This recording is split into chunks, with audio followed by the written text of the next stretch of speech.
Laura says, I still swear by Japanese beetle traps. Each year I have less and less. Why is she having less and less? It's a correlation that is fooling her, because I can also say I have done absolutely nothing for Japanese beetles in my yard, and I have noticed less and less over the years as well. Japanese beetles, when the eggs are laid, they require a certain amount of water during the fall.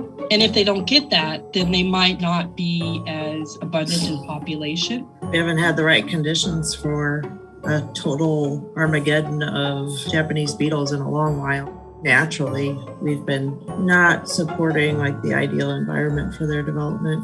I can recall having a very extensive conversation with my dad about not putting up Japanese beetle traps, and he nodded and said, yep.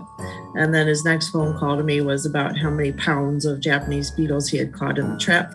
If you think about it, if Jennifer has raspberries and Japanese beetles start eating on that, what they do is they leave behind a feeding pheromone that causes every Japanese beetle to come. Oh, I can eat this plant. Oh, I can eat this plant. And so more and more.